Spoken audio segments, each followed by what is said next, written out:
And welcome back, everyone. Welcome back. Hope you enjoyed that duct tape from times gone by. I was just quickly grabbing a bite to eat. We're back. We are back with the lower semifinals match, and we have an ace match, by the way. We are tied up 1-1, and spawning in the top right-hand corner of Royal Blood, we have the South Korean Terran player representing himself. It is GuMiho.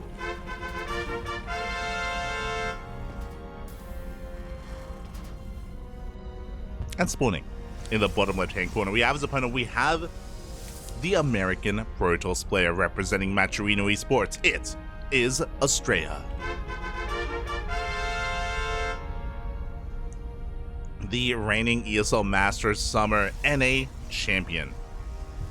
From those regionals, I would say probably the best player in all of NA at the moment. But how does he perform against GuMiho? We missed out on game 1 and game 2, but we were able to squeeze into game number 3, into the finale, into the climax here of this series, and oh boy, we'll see how this ends. Again, at the start of the night, at the start of the tournament, it was foretold that it would be a Ragnarok versus GuMiho grand finals, but Astrea is here to stop that. He's here to defy expectations. He's here to fight for his country, for his nation, for himself, for his team.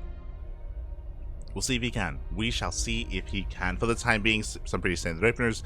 We do have a double gas opener here from GuMiho, so going for a faster factory, going to be a little bit more aggressive from the side of our Terran player. Meanwhile, Astrea goes for a gate expand. No crazy proxies, nothing like that. I believe in the previous game, we had more of a macro opener into the mid game, but we did miss out on how it ended and what happened. It's all good. It's all good. We are here. Astrea going for a Twilight Council opener behind this. No Phoenixes, no Oracles. It's all about them Blink Stalkers. And GuMiho does confirm that. He does dip in. He gets eyes on the Twilight Council. He's fully aware of what's going on. And he will be able to potentially dip out as well, as he's going to be hunted down by Astrea. Up! Oh, as he barely does escape.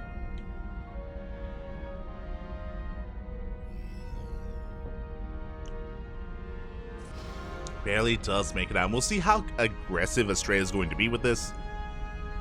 Sure, it's a Twilight Council opener into Blink, but how many gateways? For the time being, we only do have the one gateway.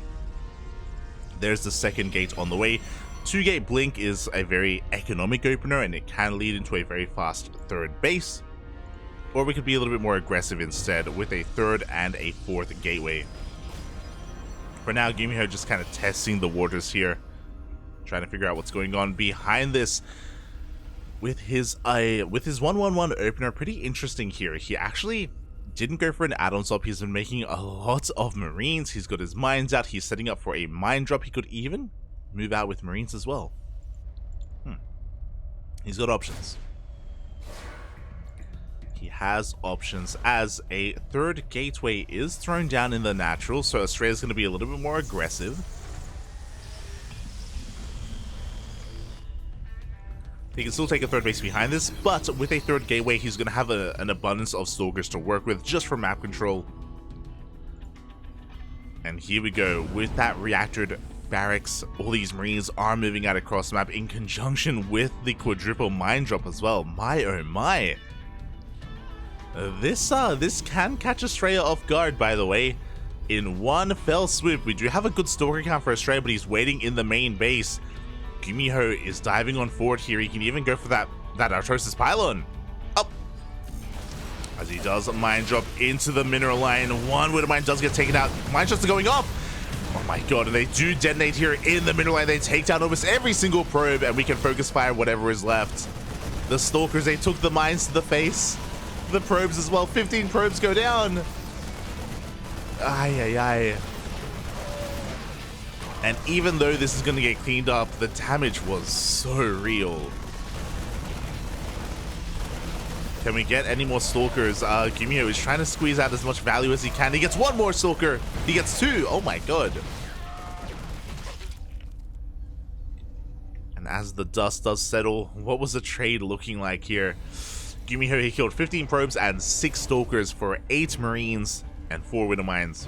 And what I will add to that as well is that the medevac did survive.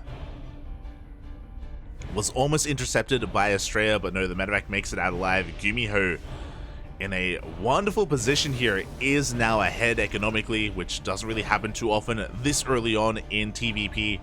Astrea does have a third base, to be fair, so he will be able to make and chrono 3 probes at a time, so he can catch up.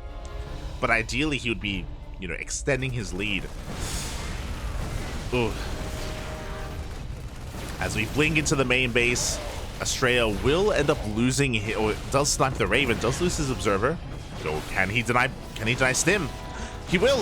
Up. Oh, he will just barely not. One more volley was all it needed. Was all it took, but Stim is saved.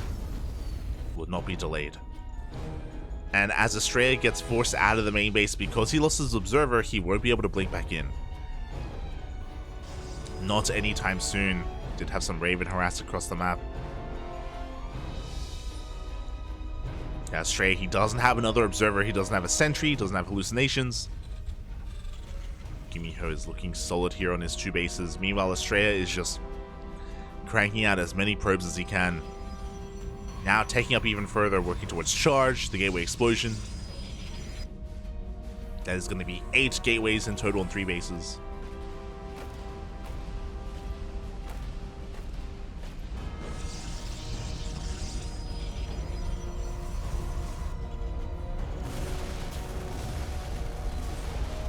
And we'll see how powerful this push is going to be from GuMiho, because again, he's just being contained to 2 bases for now, but he's got 4 tanks, about to have 5 tanks as well. Stim, combat shields, all about to kick in. Oh boy, this push from GuMiho is going to be pretty intense. We can see GuMiho is getting ready to throw down his 3rd CC. He's going to be spotted by Astrea. Main push is upon us. We do have a lot of zealots to work with, though.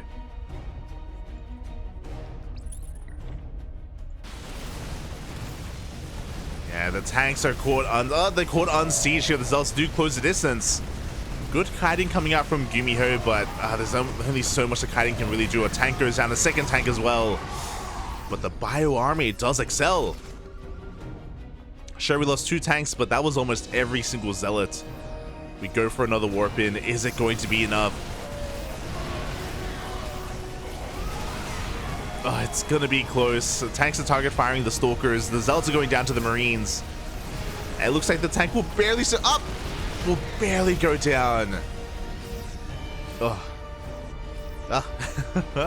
And GuMiho, he does get his 3rd, but on the high ground. On the high ground in his main base.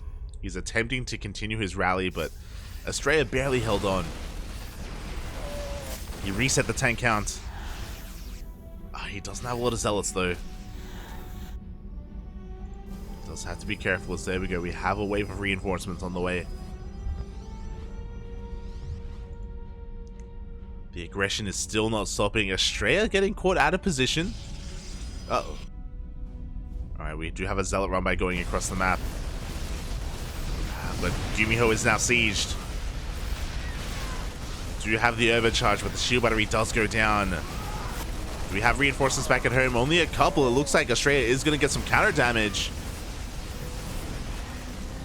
But it looks like GuMiho has too much. He's breaking the 3rd base across the map. A couple of SCVs are going down, but we have Liberators to clean up. GG gets called. And GuMiho takes game number 3 and the series advancing on to the grand finals. GG, well played. Congratulations to GuMiho.